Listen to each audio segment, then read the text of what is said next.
E nós vamos conversar agora com o Antônio Barra Torres, que é diretor-presidente da Anvisa, Agência Nacional de Vigilância Sanitária. Doutor Antônio Barra Torres, boa tarde. Boa tarde, Denise. Muito obrigado por mais essa oportunidade da Jovem Pan para a Anvisa prestar esclarecimentos. Exatamente, vamos começar falando de uma polêmica recente, que é essa questão da diminuição do prazo para que a Anvisa possa tomar decisões referentes às vacinas. O prazo teria sido reduzido para 5 dias, a Anvisa está pedindo veto a essa decisão que passou pelo Congresso. Eu queria saber qual a importância, o porquê dessa questão do prazo, se de fato é um prazo muito curto para uma avaliação mais precisa. O que eu quero te dizer é que eu acho que o estado confusional, ele se agravou tanto que a questão do tempo em dias foi deixada, vamos dizer assim, numa segunda colocação diante de uma ameaça muito maior. Na verdade, a emenda à medida provisória, eu hoje até de manhã me referi erradamente, né, eu chamei de emenda provisória, não é uma emenda à medida provisória. No artigo número 5, na primeira frase, diz ali que a agência concederá autorização, ou seja, amputa a capacidade da agência de analisar, de verificar os documentos, de analisar o que pode e o que não pode ser empregado aqui no Brasil. Então, quando a gente se vê diante disso, a própria questão do tempo, que também é importantíssimo, mas fica num segundo lugar, né? Fica numa segunda colocação. Você nos perguntou sobre o tempo. Eu digo, e não é aqui o Antônio Barra, presidente da Anvisa, que está falando, eu falo pelo colegiado e falo também pelos servidores que estão analisando esses documentos, esses dossiês extremamente pesados, extensos, em inglês técnico, 18 mil, 20 mil páginas cada um. Esse período de 5 dias ele é irreal, é insuficiente. Ele não pode prosperar por esse motivo. Nós não teremos um relatório conclusivo passados os 5 dias. Só que, relembro, infelizmente, essa emenda de medida provisória, inclusive, não nos permite analisar absolutamente nada. Nós somos obrigados a dar uma autorização. Está escrito lá, concederá autorização, está no artigo 5º dessa emenda. Então, é por isso que eu qualifiquei essa situação como uma ameaça muito grave à saúde da população. E, na verdade, em alguns casos também se quer que a Anvisa considere o que já foi aprovado por agências do exterior, porque nós temos algumas vacinas diferentes das que estão liberadas aqui no Brasil, sendo aplicadas no exterior, com base em parecer, em avaliação de outras agências. O senhor acha que isso é confiável, que daria para a Anvisa simplesmente endossar o que foi avaliado no exterior? Veja bem, as agências regulatórias do mundo inteiro, elas se comunicam, se falam. Então, é óbvio que, diante de informações claras, informações confiáveis, nós podemos abreviar certas etapas aqui no Brasil. Veja, por exemplo, em relação aos estudos clínicos fase 3, que eram necessários para o uso emergencial aqui no Brasil, nós passamos a entender que, se esses estudos forem feitos em outro país e os dados forem transparentes e forem completos, nós podemos aproveitar. Agora, de que adianta listar uma série de agências e uma série de países se nós não poderemos fazer outra coisa a não ser colocar a nossa chancela? Então, a Anvisa deixa de ser uma agência sanitária e passa a ter uma atividade única, exclusivamente cartorial. Faz uma conferência de documentos e aí emite um parecer. Isso seria banalizar o trabalho da agência, criando uma brecha para a segurança sanitária da população que não vai ter remendo, não vai ter conserto. Então, é completamente inaceitável essa possibilidade. Os servidores da casa, os servidores da agência que fazem as análises desses protocolos entendem como inaceitável e o colegiado também. Então, é até curioso, não é? Elenca-se uma série de agências, uma série de países, mas amputa-se da agência a possibilidade de analisar o material recebido.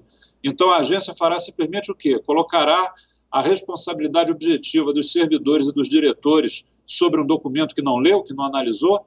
Isso isso realmente não é razoável, isso não atende aos preceitos de segurança da população e, de fato, isso não pode acontecer. Agora, doutor Antônio Barra Torres, em que momento que nós estamos dos procedimentos da Anvisa em relação a outras vacinas? Já houve apresentação de pedido da Pfizer para um registro definitivo, que tem alguns procedimentos diferenciados e o Brasil poderá adquirir também aquelas que fazem parte do consórcio, não é, através da OMS. Então já foi ampliado também a quantidade de vacinas que podem ser utilizadas na imunização da população aqui no Brasil? É verdade, você colocou muito bem. Nós temos hoje aí os dois pedidos de registro, o que significa uso amplo, né? Ou seja, não emergencial, é o uso amplo para a população. Já tínhamos esse pedido da AstraZeneca e na sexta-feira passada, no sábado, melhor dizendo, os documentos chegaram efetivamente no sábado, nós tivemos esse pedido da Pfizer. Então, isso é muito bom. Essa análise já começou. Nós entregaremos esse resultado num prazo inferior, eu digo que bem inferior a 60 dias. Teremos a resposta quanto da possibilidade dessas vacinas serem usadas aqui no Brasil. E também, você colocou muito bem, a questão dessa ferramenta da Organização Mundial de Saúde chamada COVAX Facilities. COVAX Facility é um consórcio e a Anvisa ela já participou e participa da análise dessas vacinas vinculadas à COVAX Facility. Então, aí eu vejo que recentemente houve até uma distorção dessa informação, dizendo que a Anvisa estaria abrindo mão de qualquer certificado dessas vacinas que vêm da COVAX Facility. Não é isso, essa informação está equivocada. A Anvisa já participa de toda a interlocução com a Organização Mundial de Saúde e as vacinas que vierem pré-qualificadas pelo COVAX Facility, ali estará também a mão da agência, daí a nossa segurança. No dia de ontem, na reunião de diretoria colegiada da Anvisa, aprovamos a normatização que fala através das vacinas que virão pelo consórcio COVAX Facility. Então, eu quero crer que estamos tendo um ampliar das possibilidades, um ampliar do horizonte vacinal brasileiro, tudo isso sem abrir mão da segurança da população. Agora, em relação à Sputnik, como é que está a situação? A Sputnik, através da empresa União Química daqui do Distrito Federal, ela tem realizado diversas reuniões, o que é normal, com a equipe técnica da Anvisa, com os nossos servidores, e essas reuniões visam que, num momento mais rápido possível, os documentos, os dossiês possam ser apresentados a nós para que venhamos analisá-los. Nesse pormenor, que é a questão dos documentos, ainda há que se progredir bastante por conta deles, por conta da apresentação dos documentos para nós. Tão logo isso ocorra, teremos um tratamento rápido também e é o nosso firme desejo que tenhamos não só a Sputnik, como também a Covaxine, da empresa Bharat Biotech indiana, que também protocolou um pedido de estudo clínico fase 3, mesmo sem haver essa necessidade. Eles pediram estudo clínico fase 3 aqui no Brasil. E é importante aproveitar essa grande audiência da Jovem Pan e mostrar o porquê disso. Ora, por que eles vão investir tempo e dinheiro no estudo clínico fase 3 no Brasil, se não é mais necessário? O motivo é muito simples. O atesto dado pela Anvisa fortalece a argumentação da empresa perante o próprio mercado. Ela poderá dizer sim no exterior que houve uma certificação pela agência brasileira. Por isso que dizemos que não é razoável destruir 22 anos de trabalho dessa agência. O Brasil hoje é respeitado no mundo inteiro no âmbito regulatório por causa da Anvisa e agora vamos reduzir a Anvisa a uma atividade cartorial. Nenhum demérito, por favor, nenhum demérito para os cartórios. A atividade cartorial ela é muito importante, mas a atividade cartorial é uma coisa, vigilância sanitária é outra. Agora, Antônio Barra Torres, ao mesmo tempo que se cobra uma agilidade maior da Anvisa na liberação de todas as vacinas, da maior quantidade possível, maior variedade possível, tem muita gente que desconfia, né, que não quer tomar vacina, inclusive os mais idosos que já estão nessa fase agora do cronograma. Eu já vi muita gente questionando, inclusive quando a gente acompanha aqui os comentários nas redes sociais de pessoas que acham que as vacinas foram desenvolvidas com muita rapidez, que não há segurança, que não se tem certeza quanto à imunidade, quanto aos efeitos colaterais. O que o senhor tem a dizer a respeito desse tipo de comentário que ainda estamos vendo? Olha, eu acho que as pessoas precisam mudar, as que têm esse pensamento deveriam mudar a sua forma de pensar.